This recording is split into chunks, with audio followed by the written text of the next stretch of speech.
Good morning. I'm Steve Weber, and I'm the host of the American Gumption Morning Show being broadcast here on Spirituality Gone Wild. And hey, happy Thursday. It's Thursday, December 10th. So welcome to today's show. And it's going to be a fun show. We're going to take a trip down to the Arctic or the Antarctic. My guest, Aaron Linsdau, who is already teed up and ready to go, is going to join us in about 15 minutes, and then we'll get into his whole adventure. But he took a trip from the edge of the Antarctic continent to the South Pole, 700 plus miles. So he'll join us and tell us about that adventure. And I've got a little monologue, and the title of it is Soloing, inspired by Aaron's adventure. I thought, well, what have I ever done where I was soloing by myself? And so I got some thoughts on that. I never did anything like Aaron did, but I've done some soloing things, and so I'll share that with you in my monologue. Alrighty, so let me tell you what's happening the next couple of days. Tomorrow, Natalie Coleman returns to the American Gumption Morning Show, and we'll continue the story from darkness into the light, And it's the story of her recovery and the dark place she was in 5 years ago, and the bright sunshine she's living in today. So we're going to continue that story. Alrighty, Tuesday I have Kathy Dempsey. Kathy is a professional speaker that I met through the National Speakers Association, and her brand is shedding.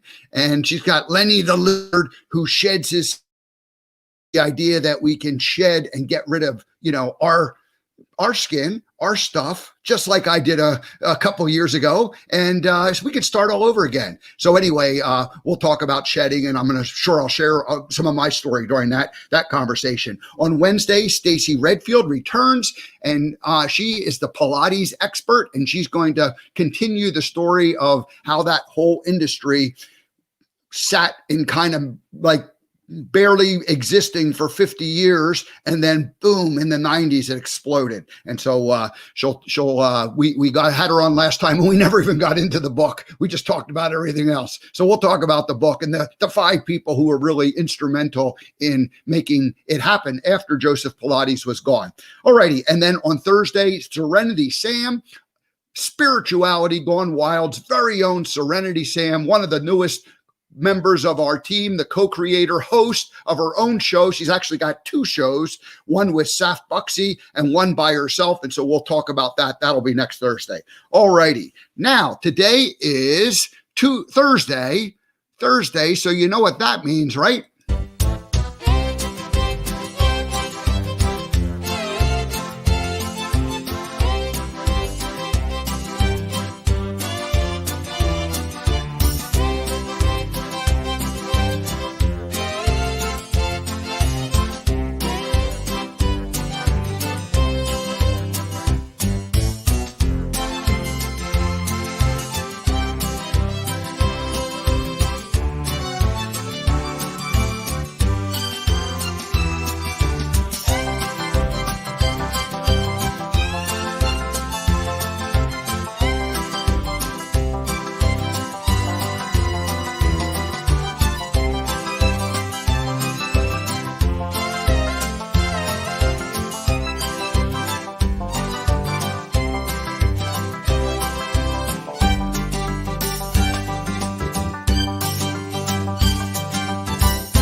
Yep, it's Throwback Thursday, and this time we're only going to go back 1 year. It was October 6, 2019, and that was the day I left Montana and was driving cross country. And I went down to Jackson, Wyoming, and this is coming into the backside of the Tetons through Idaho, and it's very rare that you get to see let me make this a little bigger for you. There we go. There's the Grand Teton, the backside from the Idaho side. And look at that cool little river we see there. All righty, let's see if I can motion through these things. I might have to hit my escape on that. There we go. Now, the next picture is also the Teton from the backside. I'm gonna let me adjust. Let me go back to I'm trying to get the slideshow thing to work. Let's see if I can do that. Nope, we're not going to do it. We're just going to go with it this way. Alrighty, that's the way we've been doing it. We're going to do it. All right. So now the next picture is the next day, which would have been the 7th of October, and now I'm on the Wyoming side. This is the view that we all know of Jackson, and I'm inspired by Aaron, who's coming up in a few minutes, who actually lives in Jackson, Wyoming. But I just love the Tetons, and so sharing these pictures is fun. And there's the range, the Teton Range, with the Grand Teton right smack in the middle. There it is, a close-up.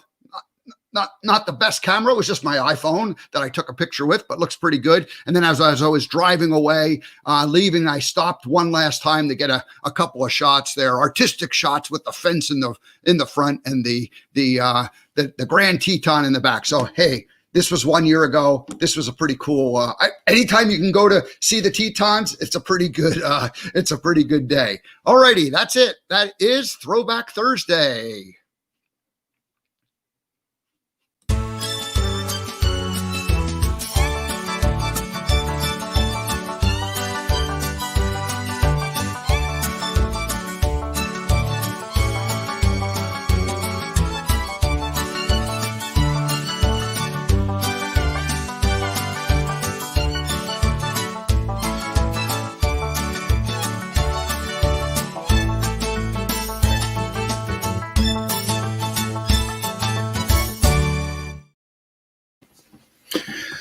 All righty. Yeah. So I usually like to take some inspiration from my guest in terms of what my monologue was going to be. And today, since it was Thursday and Throwback Thursday, I took inspiration from Aaron, who lives in Jackson, Wyoming, and showed the Tetons. Hey, like I said, any day you can show the Tetons, it's a pretty good day. All righty. Now, the monologue. So soloing. So Aaron, he soloed from the edge of Antarctica to the South Pole, 700 some miles. And so I got to thinking about, now, what did I ever do in my life that was soloing? So here's just some thoughts, and hopefully it'll all make sense. So in 1980, I attempted to hike a portion of the Appalachian Trail by myself.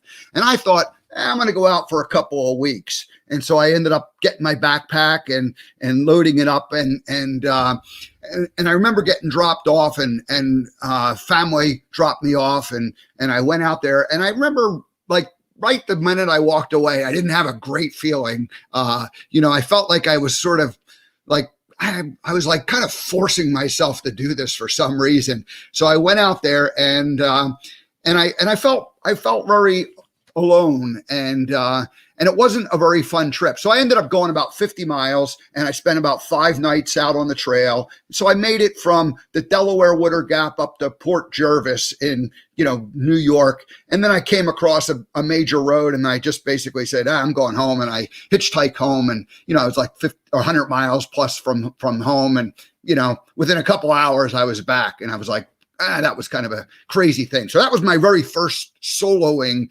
adventure. And I remember I met a couple people on the trail, and like I wanted to talk to them, and they didn't want to talk. They just were like, hikers going by. And so anyway, it was not necessarily a great experience for me.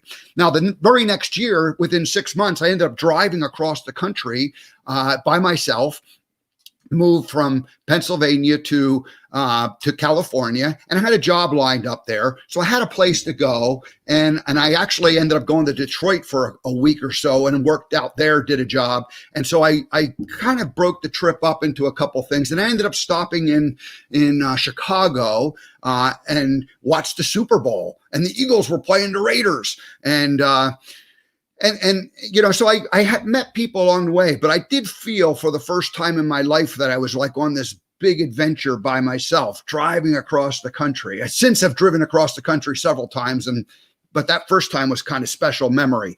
And then I ended up getting an apartment in California, and I lived by myself for the first couple of years, maybe like a year and a half. And I had a job, and I was going out, and I was like, I got to know people at the like little delicatessen around the corner, but I was like living by myself, and I had lived at home with my parents up until prior to that. So then suddenly I was like on my own. And then my first 10 years in California, I had a bunch of jobs, roughly 10 years. And then I started working for myself, and I became a commissioned only salesperson. And I was with a group of people. So I wasn't completely alone, but I was there was very little interaction. It was like everybody was kind of on their own, and we just sort of shared an area, an office that we kind of worked out of, and people came and went. But, there was nobody accountable to anybody else per se. And so, that went on for several years, 5 years. So when I finally became Forrest Gump, it's kind of funny because I ended up sitting out on the bench alone. Now I would meet 1,000 people a day, and myself. So you're like, well, what do you mean you're alone, Steve? Well, I was alone because I was this character. I was pretending to be this character, and I couldn't really talk to people other than do the life's like a box of chocolates. Stupid is as stupid does. I did all that kind of stuff, and it was fun and brilliant, and it was nonstop and a lot of fun. But again, I didn't know any of these people. I didn't really get to talk to them other than just where are you from? And, then I had wherever they were from, I had some silly joke to tell them. Now the restaurant people, the managers and the GM and the servers and the bartenders, I got to know all those people, and I would see them coming and going, and I'd give them a little, a knowing glance when they would walk by. So I never felt alone that way but at the same time, they couldn't stop and talk to me when I was doing my thing and they were heading to work. So it was just sort of a kind of a funny time of my life. I loved it. It was great. Now, 2006, I decided to move to Montana, and in 2007, I took my first trip where I had the truck and trailer loaded up, and I ended up making 10 trips over the course of about an 18-month period where I was just going back and forth hauling stuff. And I had a bunch of crap, had a bunch of heavy stuff, equipment, woodworking tools, metalworking tools. And that's a whole other story, but I had this heavy truck and trailer loaded up. And I remember driving up over the Sierras, and the truck would barely go up the hill. I mean, it would chug up the hill, but it would go about 25 miles an hour, and people, on Interstate 80 are cruising by you and giving you dirty looks. And so anyway, I felt really alone at that point driving, and it was the first trip, and I knew I had a bunch of trips to make, and I'm like, oh my gosh. And so anyway, I ended up making it. And then I came to love that travel. It was 1,000 miles each way. And that trip I took back and forth because it was a beautiful part of the country, the mountains, Nevada, Idaho, really, really pretty places. And so I went through all these, but I was driving it by myself, essentially. So when I got to Montana, the first 3 years, I lived in town. And so, I was living in a house by myself, and there was a lab right down the street. So I'd see people walking down the street all the time, and my neighbors, I got to be friends with them. And so I didn't feel alone per se, but it was, because I was in this brand new place and it was fun. And I ended up going to the grocery store all the time, every other day, and buying a few things. And so, you just got to know people. And yet here I am living alone. And yet, there's all these people kind of surrounding me and doing that thing. Now in 2010, I moved to the farmhouse property. And again, I felt kind of alone out there, especially the first 6 months. It was like, oh my God, what am I doing out here in the middle of, I was 7 miles out of town, dead end road, couple neighbors, you could see, but not really a whole lot of stuff going on. And I was working as a speaker at that time where, I'd go out and I'd do something and I'd meet 100 or 200 people, over the course of a 2-day period. And I'd be involved in the middle of everything, and I'd have my Forrest Gump costume on. And then I'd come back and, I'd kind of be isolated. So at that point, I kind of realized that there was a difference between being alone and being isolated. And Montana was really kind of all about, kind of isolating myself. And, we talk about boomerangs or yo-yos and, pendulums that swing back and forth. That 15-year period of being Forrest Gump, meeting 1,000 people a day, that nonstop kind of thing. I think Montana in some ways was like an isolation period, because I was in a fishbowl for 15 years where, 3 days a week I'd show up and boom, it was just nonstop, interaction with people. And it's kind of funny that I mentioned that I felt alone when I was doing that, even though there was nonstop interaction with all those people. So in Montana, I became like I grew comfortable with the isolation and just being quiet and by myself. And I did a lot of writing and I did a lot of personal development during that time.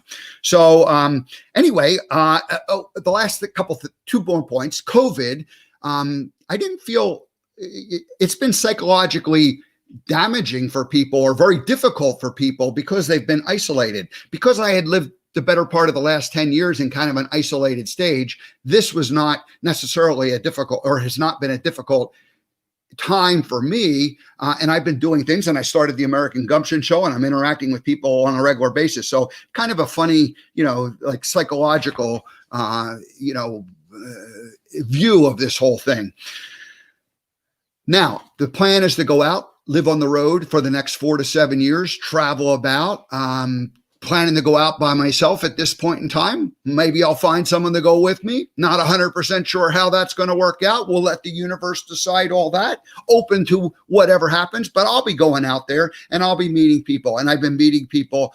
This is show number 87, and we're going to keep on doing these shows on a regular basis, and we'll do them from the road. And then we'll also meet people and we'll interview them, and do some production videos, have interviews, that sort of thing. So I won't be soloing, and yet I'll be doing it, I'll be doing it with this whole community of people. So I guess the kind of wrap it up and put a bow on it, soloing is really where you're really on your own. And then there's like being isolated. And I think I've lived big stretches of my life in kind of an isolated mode, but I was always involved with people when I was doing these drives across the country. From the very first one, you stop at a gas station, you talk to the people. It's not like you're all by yourself for 3 months at a time. So anyway, that's it for my little thoughts on that. Thank you, Aaron, for the inspiration to think about those things this morning. So let's go ahead and welcome our guest,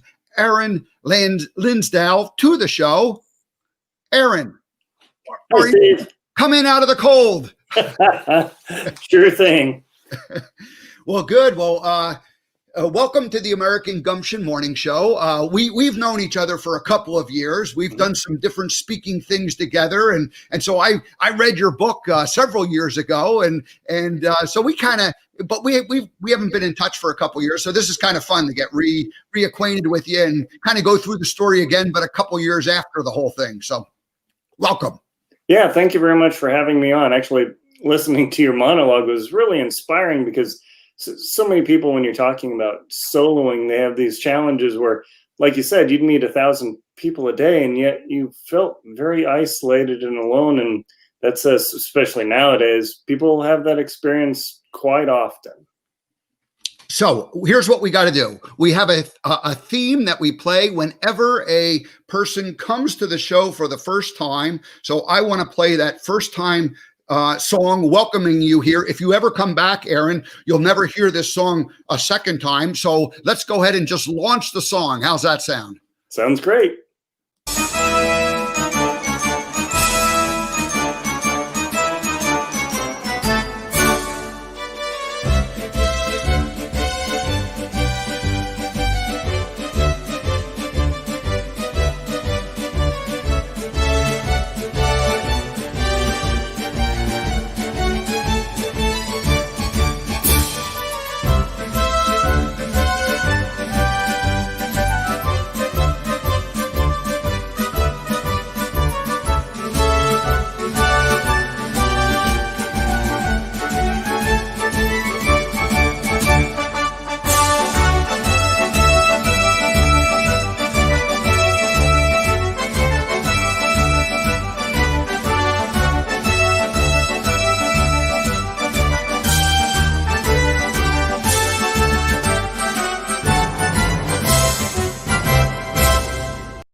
That was awesome. I love it.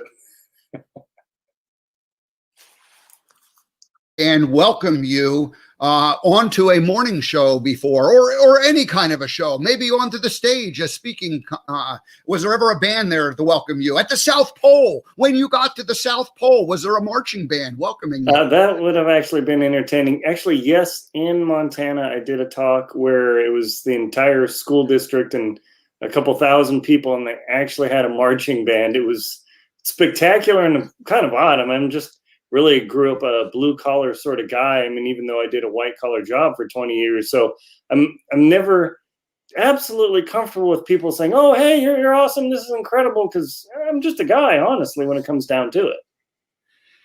Yeah, you started your career as an engineer working a variety of different, fairly technical jobs. And I remember, I guess it was through the book. I kind of, you had a little bit of that, but it was kind of like it's kind of like a nerdy Monday through Friday job. And somehow you started like on the weekends going out and doing these hikes in the Sierras. Is that the way you got your outdoor adventure started? Actually, I got my outdoor adventuring started in the Boy Scouts of America. I ended up going through the whole program, becoming an Eagle Scout. So that's where I really got my introduction. I mean, being born in Wyoming and growing up, it was just part of the lifestyle. But at the time, then my parents moved us down to Southern California. So that was, going to the mountains was a really big to do. So it was much tougher to get into the outdoors. And my early to mid 30s, I said, I want to get back to my roots. And I started taking these long weekend trips up to the Sierras and started expanding my backpacking repertoire, if you will. And just like you said about your experience on the Appalachian Trail, the first few times out, not as glorious and romantic as you might think. How did you go from being in the Sierras, where it's pretty, it's relatively warm, you might get some chilly nights, to deciding that it'll be a fun thing to hike across Yellowstone Park in the dead of winter? I mean, how did this, like where did the cold factor come in? So I actually am going to the Sierras. I mean, in the summer, it's relatively comfortable. I had a couple nights that were just below freezing. And for some reason, I think I was reading some magazines and National Geographic Adventure when that was published. And I saw these people camping in the snow, and just for some reason, the light bulb came on of, hey, I can do that. How bad could it be? Ha, ha, ha. And so I remember one of the first times I went up to the Sierras and to Sequoia National Park, and the snow was really deep. I had one of those folding military shovels, and I dug a snow cave into it. It was like 5 or 6 feet deep. And I just curled in there in the middle of a storm. So I'm literally sleeping in this claustrophobic tube of ice rather than being out in my tent. And it was actually one of the most comfortable nights sleeping literally in ice that I've ever had. Wow. And then you decided, I guess, did you move back to Jackson at that point when you ended up doing the Yellowstone trip, or were you still living in Southern California? I was still in Southern California. I think it was 3 Yellowstone trips. The first, I ended up trying to ski across the park from north to south, but being in Southern California, I wasn't able to test my skis. So when I got there, I realized they didn't work correctly for what I needed to do to tow a sled. So I ended up snowshoeing all the way across the park. And boy, that was an experience in, okay, are you going to be, like you talk about American Gumption and your brand of stick it through of, I mean, that was brutal. It felt like I was dragging a boat anchor with ankle weights tied to my feet, but I eventually made it through. And that was a defining moment of, do I really want to keep going or quit, catch a ride out, and be done? And I realized at that moment, it's like, look, I'm not injured. Nothing bad's happening. It's only up here and up in here that I'm really having the problem. So I wrote and journaled about it because I write about my expeditions and books.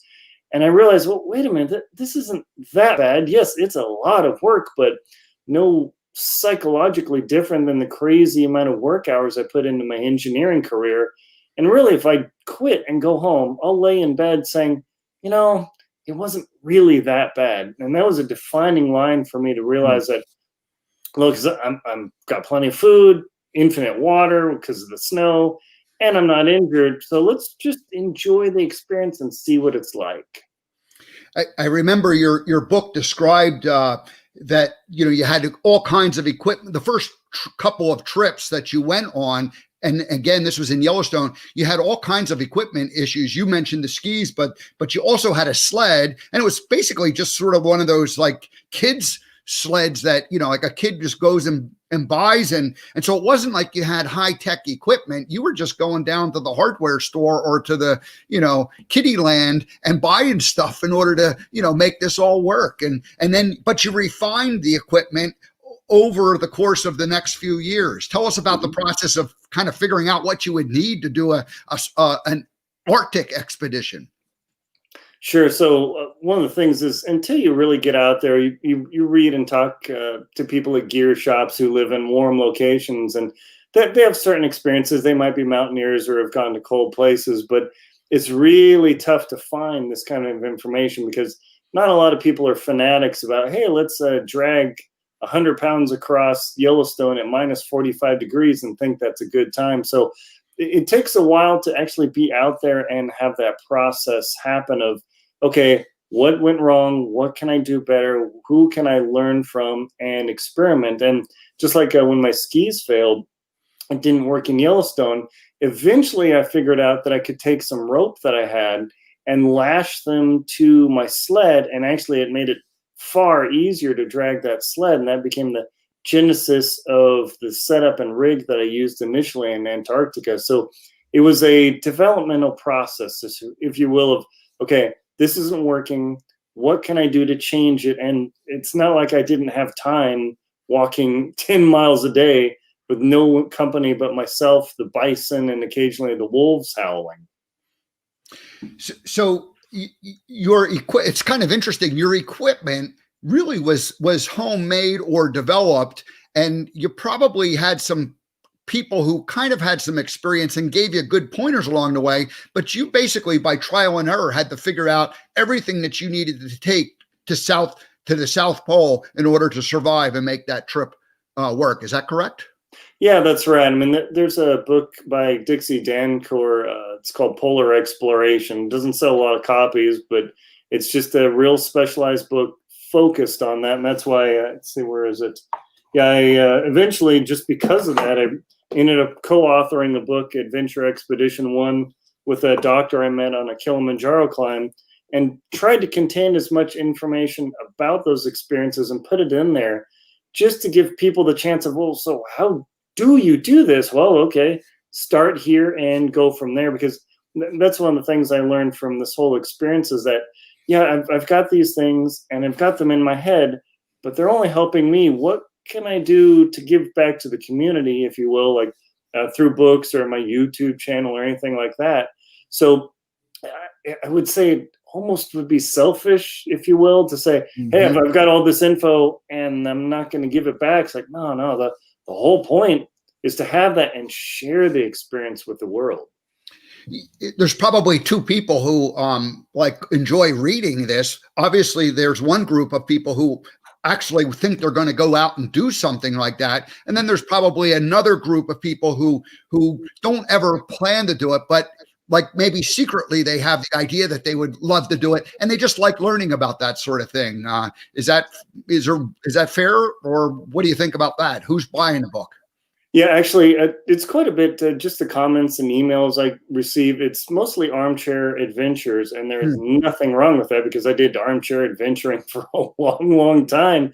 Right. And some just life circumstances, abilities, physical problems, whatever it is. Maybe you've got kids and a spouse, and hey, I can't just leave for 3 months. I mean, the impact on their lives is quite extreme. I know some explorers who do have children and spouses, and it's a trade. You really know that you're going to make a sacrifice. And that's one of the problems of going and doing these expeditions. I received a call a couple of years ago from a lawyer out of Colorado, and he wanted to do a polar expedition. And he was telling me about all the things he'd done. I'm like, oh, that sounds great. But have you, and he's always gone with a team.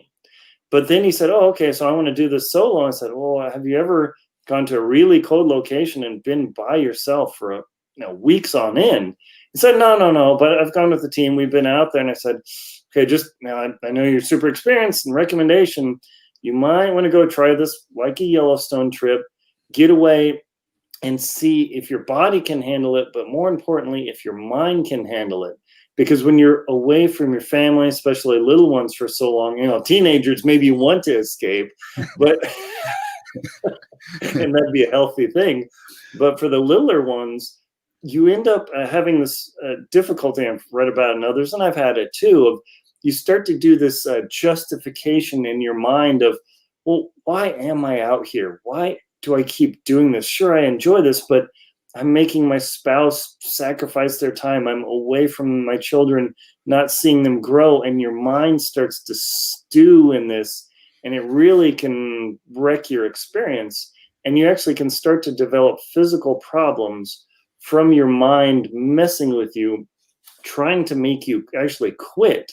It'll make your feet hurt, your back hurt. I mean, literally, like in my Antarctic expedition, my hair started to itch. Not my scalp, but my hair. I mean, my body and mind did everything it could to make me quit. And so, unfortunately, this lawyer from Colorado, he made it about halfway to the South Pole, had some injuries and things. It wasn't totally clear, and he ended up having to get picked up and return home. I was never able to find out the information, so I certainly don't want to make a judgment call, but I would suspect being away in tough conditions like that, probably it hurt a little bit. How does one deal with that? Because I talked about like my experience at age 20 or 21 when I was like for a week, and I just was like I could not. I mean, I was not in the right state of mind to do it. I kind of matured into being able to drive across the country and enjoy, spending like lots of time alone. But again, I wasn't even alone, right? I'm stopping at gas stations. I'm stopping and getting stuff to eat. I'm not having conversations with people, but I'm seeing people, and I'm not like all by myself. How do you deal with the fact that you are really isolated down there? Even the people who climb Everest, and there's lots of comparing the Colorado attorney. There's lots of like Colorado attorneys who go, I'm going to climb Mount Everest. They join a expedition, pay a lot of money, and get drug up the mountain. But what you're doing and what that attorney attempted to do, it's pretty far out there. Yeah, it is. One of the things you have to really learn about yourself is if you're an intrinsic and internally motivated people, or if you're extrinsic, where you derive energy from other people. And I'm internally driven, just like the lawyer was and everybody else, but I am perfectly happy being by myself out there having the experience, because I love having the experience of saying, okay, these things have gone wrong. I've faced these challenges. Can I sleuth out a possible solution to keep me going, to keep me safe, and make sure I return with all of my fingers and toes?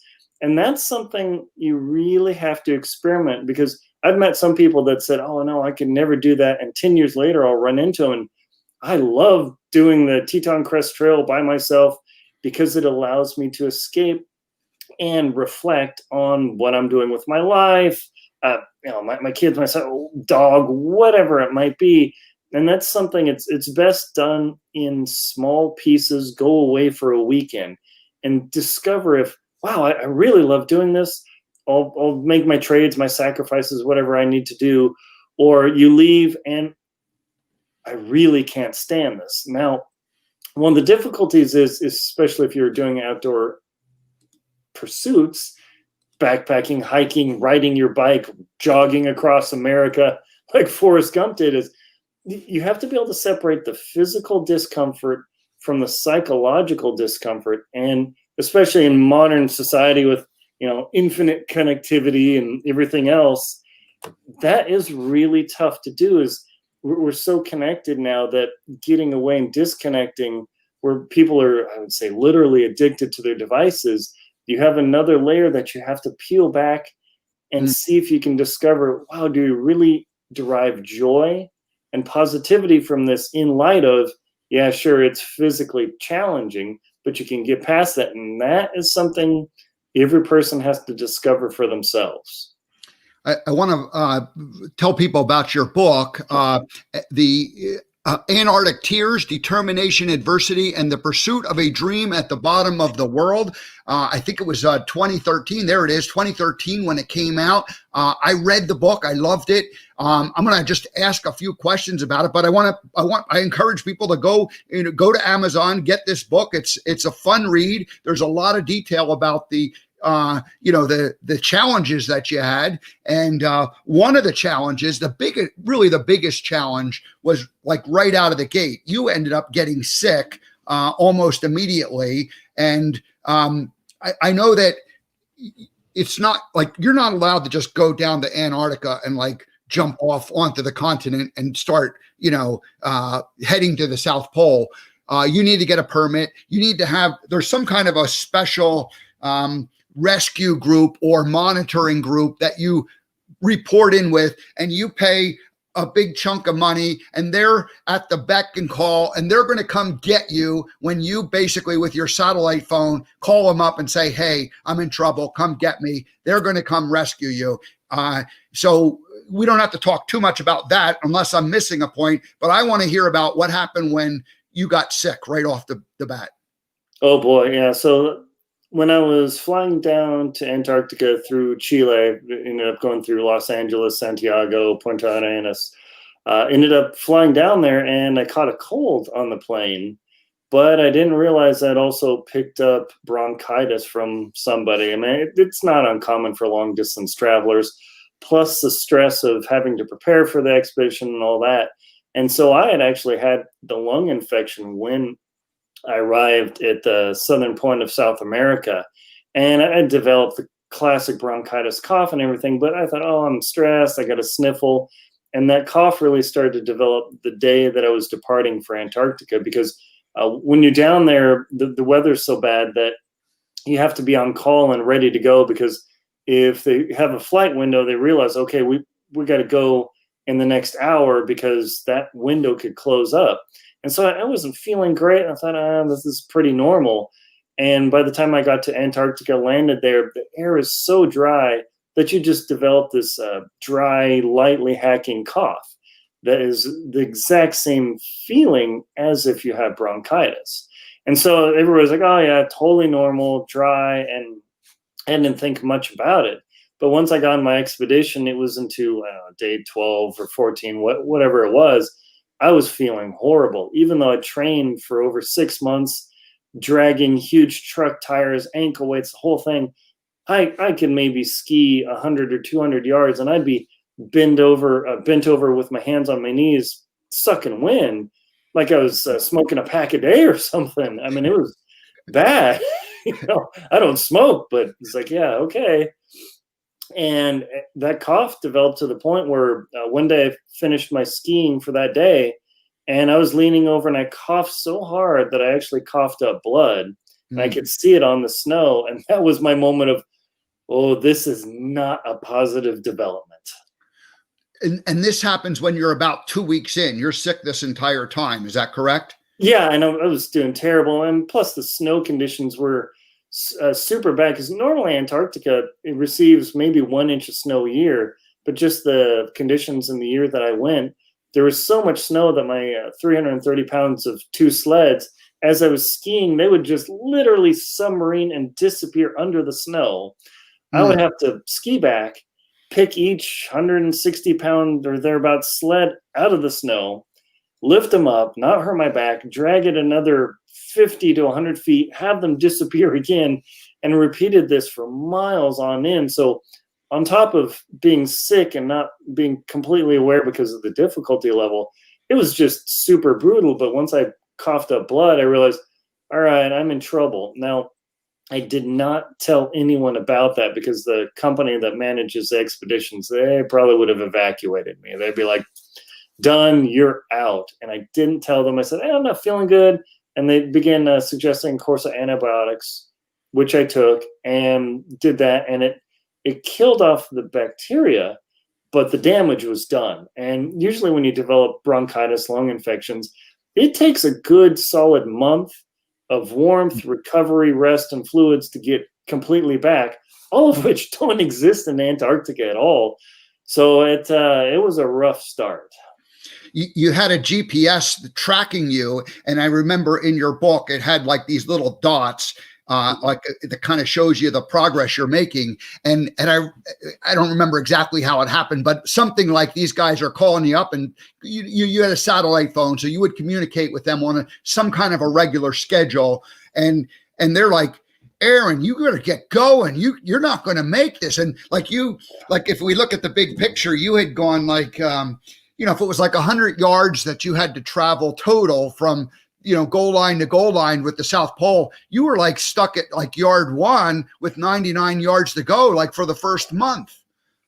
Yeah, that was, I have the world record for surviving the longest solo expedition to the South Pole in history. It is not likely anyone will ever beat that record because you would never set out to do it in the first place. Right. I guess if you go out what was your normal? Like you thought if all had gone well, the day you got dropped off, how long until you thought you would get to the South Pole? About 50 to 60 days. That was the expected for what I was doing, because I was originally planning to ski to the South Pole and then ski back. And then with the wind at my back and number of conditions, it would actually allow me to pick up a lot of speed. But just because of the snow conditions and being ill, I was really lucky to have made it in the time that I did.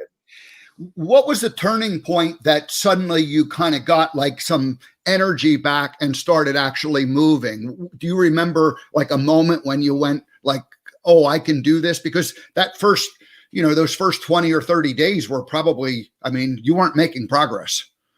Yeah, and what happened was I was on a satellite call to the company I was with, and there's a famous polar explorer. Her name's Hannah McKeon. She wrote the foreword in my book, and she gave me some advice about traveling and scheduling that made a huge difference. It was like a 40% change in the amount of miles that I was traveling per day. And it was just one little tidbit of wisdom that I didn't have, and I had no practical way of discovering it until her fateful phone call that said, hey, if you travel 75 minutes instead of 60 minutes per what we call a skiing session, take your 10-minute break, get up and go again, it will make a difference that you can't imagine. And her call, 1,000 miles away, just that little tidbit of wisdom made a huge difference. I didn't think it would, but I followed her suggestion, skiing with the energy that I had, and it just blew me out of the water how big a difference it made. Yeah, that's interesting. So you were just like you were warmed up and you're going, and you just spent that extra 10 minutes at the end of that cycle, and you were able to, just knock off that much more distance in that last 10, 15 minutes, as opposed to stopping and then kind of getting the momentum going again. Interesting. Yeah, man, that happens so often with people in life. Especially as a speaker, the classic, hey, you've gotten to the 99-yard line, if you will, in football analogy, but that one last yard is just mind-bendingly tough. And so often people quit just that close. And I knew the same experience that I had in Yellowstone is like, look, if I call this and go home and I'm not doing well, I'm going to go home. And this may be the only chance I have in my life to do this because of how expensive these expeditions are. I literally had every dime in my life I'd saved up in it. And I thought, man, if I'm laying in bed and realize, oh, I still could be out there, once you make the call and say, hey, pick me up, and they fly that plane, it is over. Yeah. So it was a defining moment of, all right, are you going to keep just do what you can with what you've been blessed with, or call it? And I decided to keep crawling my way. You now are, we'll just fast forward towards the end of the expedition, and you're in your tent one night, and it's just kind of a funny story. You're in your tent and you're just maybe cooking or doing whatever, and you hear somebody say, hey, Aaron, is that you? Yeah, that was surreal, because one of the difficulties is when you have nothing to look at but ice and sky or clouds, you develop sensory deprivation, and you start hearing things, you start seeing things. I would see bright colored blobs in the snow. I would see a raven in the sky. There are no ravens there. And just all these things start happening where you begin hallucinating. So I hear this voice calling out my name. Of course, like, oh yeah, great. Now I'm really going crazy. But in fact, it was another explorer who was on the same track. She was from Iceland doing a similar expedition to what I was doing. And yeah, we chatted for maybe half an hour and she had to move on. She was on a different schedule.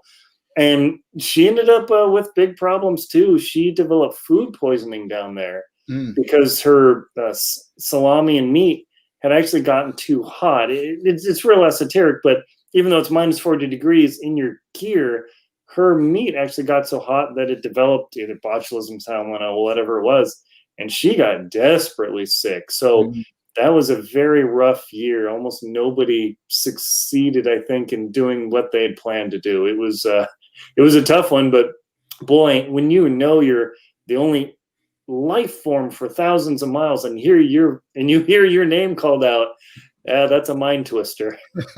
And I remember whether it was written in the book or whether we talked about it, it would have been inappropriate for you guys to like camp together and hang out because you were both soloing. So, from an integrity point of view, you wouldn't want to get back and people go, oh, well, you had help from this other person. Yeah, and it's not just actually physical help, it's a psychological help with the company and comfort. I mean, the difference, like you talked about in your solo experiences, that the company of just one other person is such a boost because when you're down, they might be up and you can help each other along. But when you're out there, you're the captain, the navigator, the cook, the corpsman, the medic, I mean, the mechanic department. You are literally everything, and it wears on you. It really does. Hey, we've got a couple more pictures. Let's go ahead and do a screen share one more time. And this is the moment we were waiting for. Yep. Yeah. They literally have a candy cane striped pole at the South Pole. Now, this is what they call the ceremonial pole.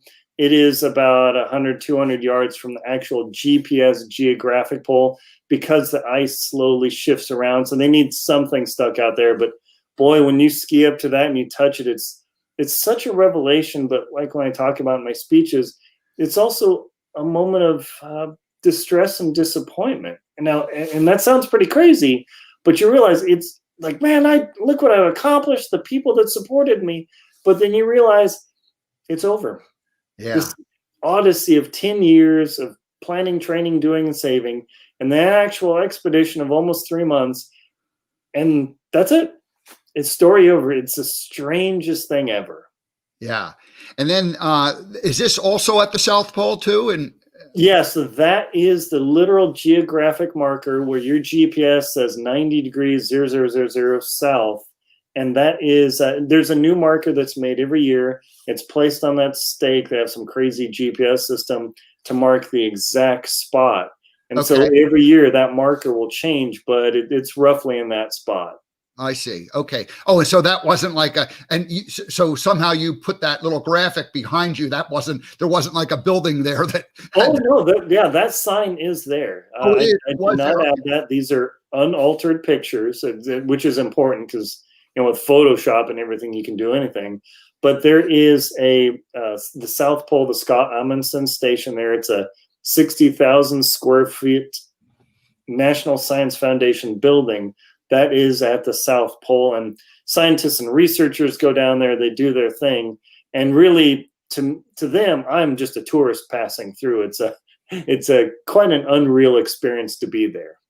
Yeah, they don't, it's not like there's like a ceremony where they are welcoming you and like going, hey, great job. It's sort of like they got work to do and you're just sort of this nut who showed up and is a little bit of an inconvenience for them that they have to somehow, entertain you or they're not going to entertain you.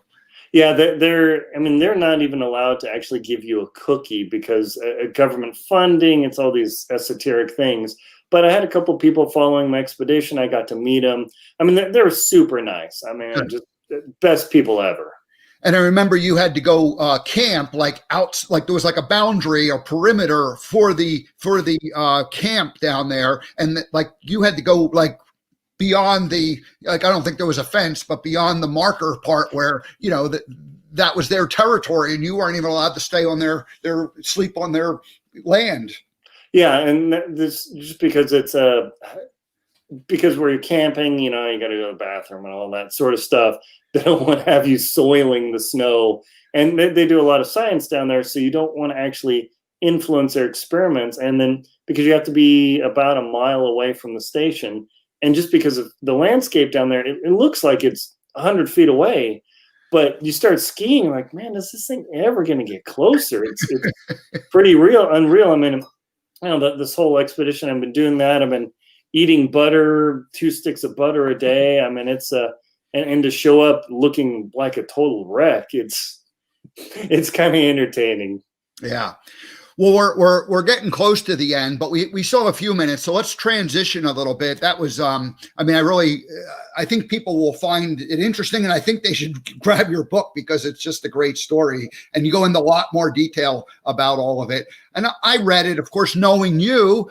We had met by this point, and it was, it's like, man, this guy's, a bit of a nut. And I remember thinking, what a personable and friendly guy you are. And somehow, like, in your mind, you kind of think like the person who can solo and be on his own down in the South Pole. I mean, he's probably like some kind of a recluse or, not able to communicate. And here you are, a professional speaker. You go out and you share this story and you are perfectly happy to talk to people.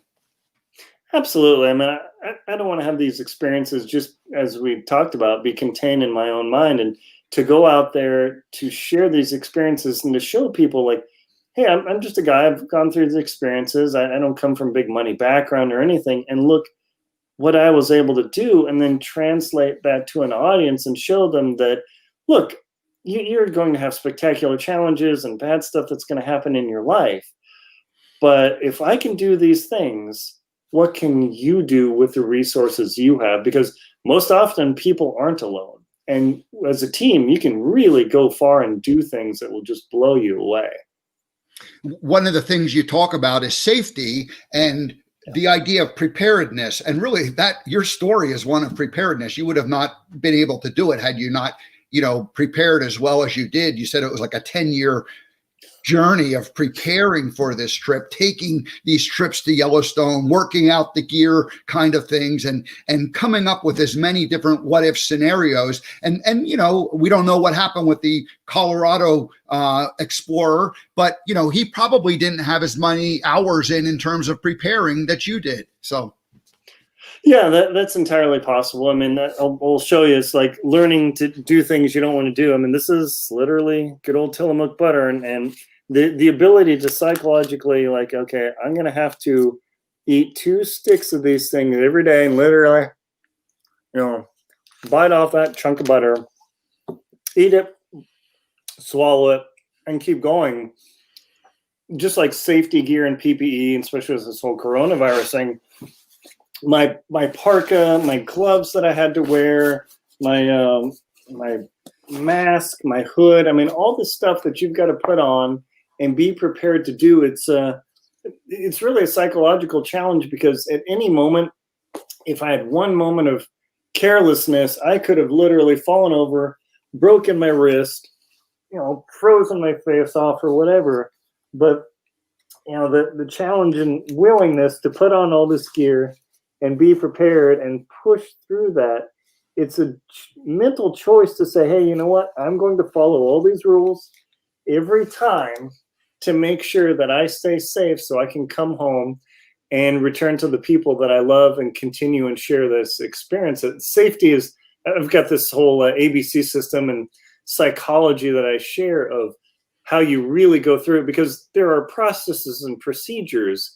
But if this and this aren't willing to do those things, you can have all the procedures in the world, but you still will have a problem. There's the famous story of the Everest expedition. I think it was 96 when all the people got, stranded up on the top of the mountain, and like people come down and survive, but their gloves blew away, and their mind isn't working, because they're oxygen deprived. So but just the idea of like losing their gloves, well, then you lose your fingers. Yeah, this little cord, even though it's minorly annoying, they call it, don't take it wrong, it's called the idiot cord. You literally put this thing on, and so when you're fumbling your glove and you drop it like an idiot, if I would have dropped it there in 40-mile-an-hour winds, it gone, literally gone, and I can't just stop by a store and go get another pair. So one moment of incaution, of not paying attention, can literally cost you everything.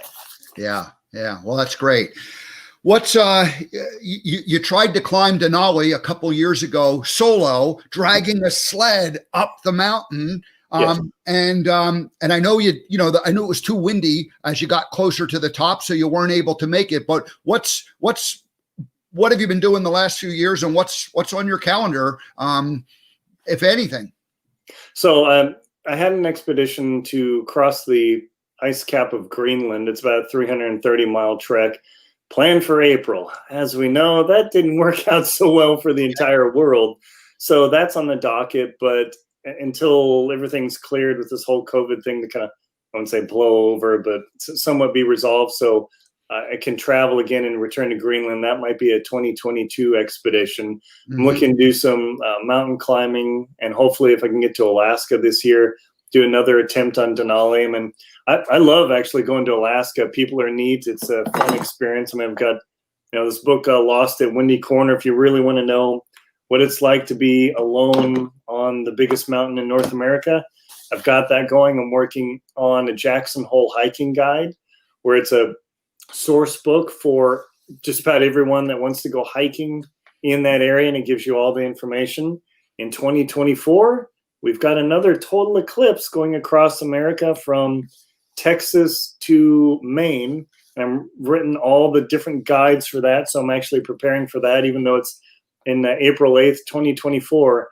That's not a long ways away for an author like myself. So I've got all those things going. I've got my YouTube channel that I'm feeding people with how to stay warm. Like, I've got my current series, how to keep your feet warm in the outdoors, and I'm writing a little ebook. So that gives the people the chance to experience what it's like to be in the outdoors, but also to be safe doing it, from all the pain and suffering I've had, to try and share that so they don't have to.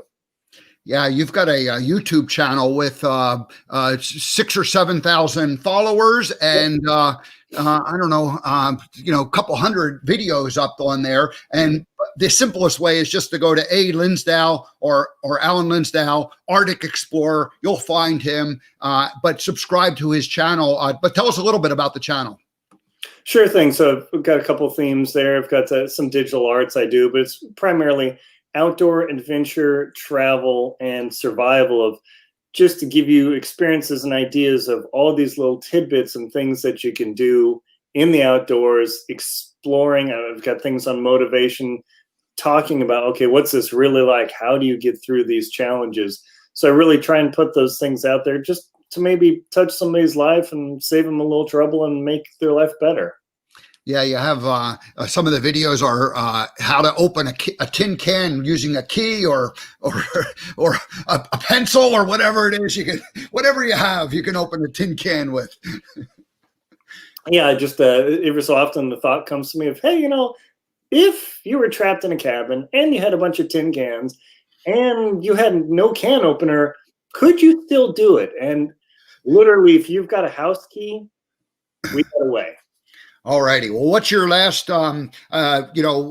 before we say goodbye, what's your message to people who have a sense of adventure about them, or want to cut corners when it comes to trying to do something difficult?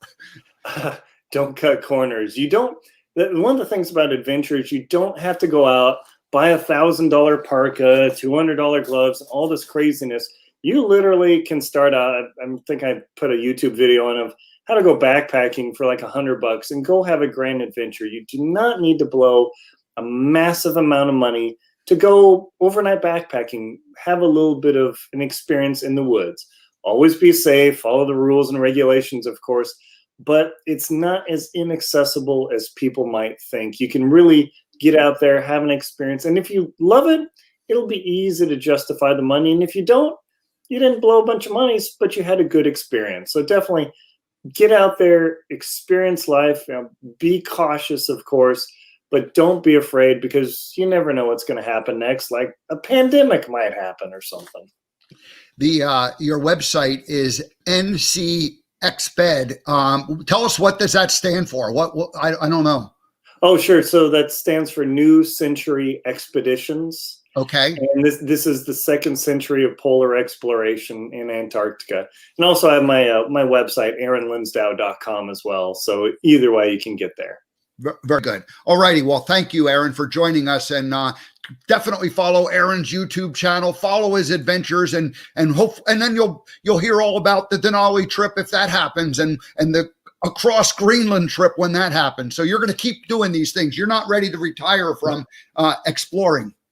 No, absolutely not. I mean, actually, just listening to your show and watching your episodes, you actually have inspired me to, even though it can go crazy, life changes, you might end up somewhere in isolation, don't give up on yourself. Yeah, very good. All right. Well, thanks, Aaron. We'll check in with you again, maybe after one of your other future expeditions. I'd love to stay in touch with you. Sure. Thank you very much for having me on your show, Steve. All righty. Take care. Take care. Well, that was fun. I met Aaron probably about 5 years ago. His book was relatively new at the time, and I remember reading it and remember thinking, man, I met a guy who's actually like done some kind of a big adventure, and I thought that was pretty cool. And I have read over the years, like I've read journals of climbing Mount McKinley or Denali, and of course Everest.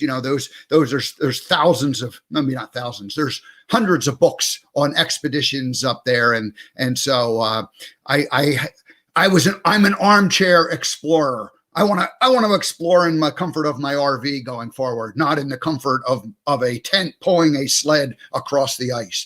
So anyway, thanks, Aaron, for joining us. We're going to get out of here. Tomorrow is Natalie Coleman, and we're going to continue the conversation from darkness into the light. And then next week, I have Kathy Dempsey on Tuesday, Stacy Redfield on Wednesday, and Serenity Sam from the UK on Thursday. So we've got lots of good shows coming up. All right, everybody, have a great day. We will see you tomorrow.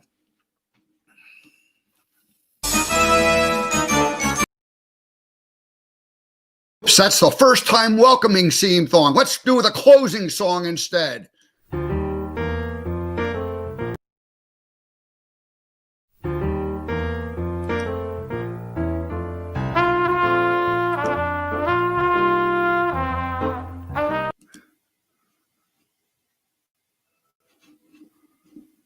I'm hitting buttons, nothing's happening.